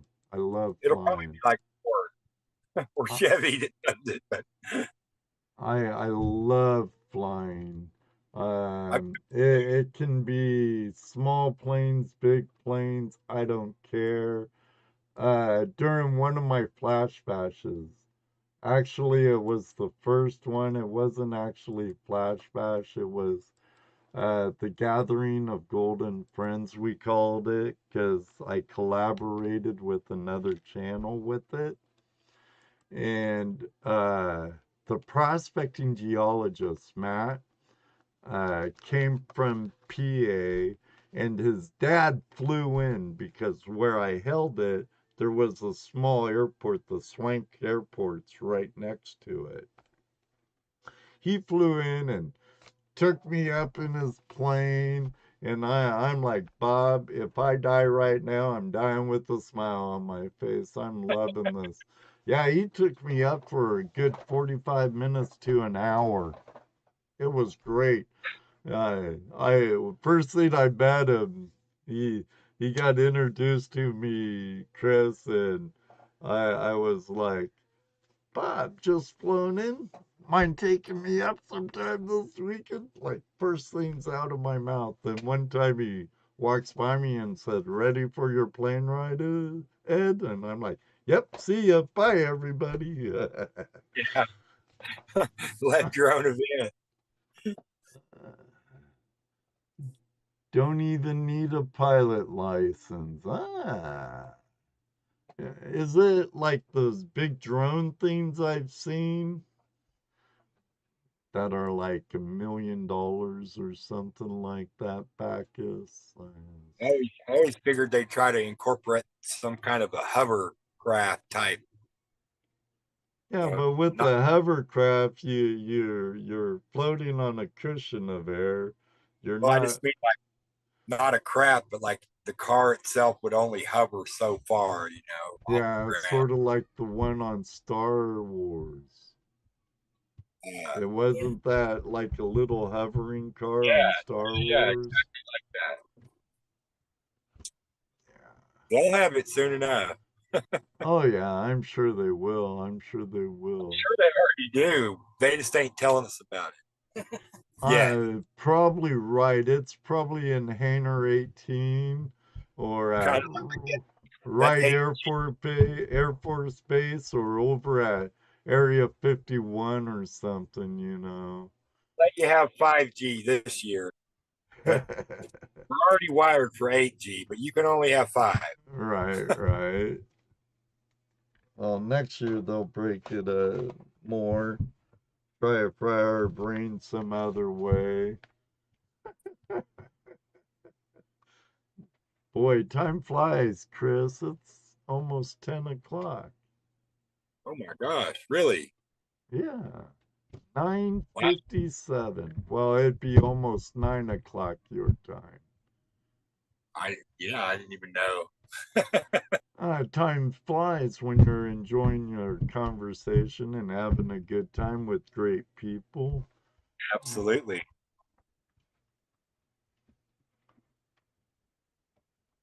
3 months to go. Don't remind me, Brad. Brad's coming all the way from Australia. You might get your stickers. You and Terry Marshall might get your stickers before you leave then. Is GS in the room? GS. Driving around and lurking. Be careful driving, GS brother. The other day, I thought you were out with our friend Spider Ace. It's another great guy. I miss him on YouTube. But I had the privilege to meet him when I was in Washington State last. Mega Silver Stacker. Hello, Flash in your pen, and everyone just dropping in to smash the blue Yeah, hit that and like button. throw a little victory peace sign and love at you all. Shaka Bra, thank you, Mega Silver Stacker. Richard is a great guy. When I stayed at Otis Ferris's house when I went to Washington for my mom's memorial service, I had the privilege of meeting Secret Creek prospecting and Spider Ace prospecting at Otis Ferris's house, and had a great visit with them. Knocked a couple more people off my list. And I know Yeah, our trails will cross again. I know GS prospects quite a bit with Spider Ace. Green light rolling. All right, be careful, Gold Squad. Careful, bro. Thanks for lurking, man. Oh, and my lurkers. Dan Hurd's known to lurk, but he occasionally will pop out if he's mentioned. So, Dan, if you're out there, you know, uh, you're part of the family and you know it. But Polly, once in a while, Two Toes, and some other great guys. You know, love our lurkers, love our friends over at Spotify and iHeartRadio that tune in for the replays. Greatly appreciate all of you there, and most of all, but last but not least, all of you here on our home, YouTube. Thank you all very much for joining Chris and I tonight. It's greatly appreciated. The spider might be coming out next week. Cool, cool.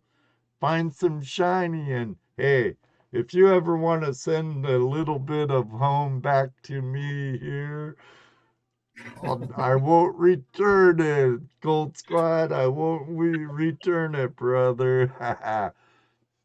Why Gold Rob, how you doing, brother? See another lurker. Love my lurkers too. You too, Mega Silver Stacker. Have a great week. Next week, my guest is a return visit. Been a few years from our friend Kevin Hoagland from the GPAA and Gold Trails. He'll be joining us next week. He's be on location in Staten, Arizona, I believe he's at right now.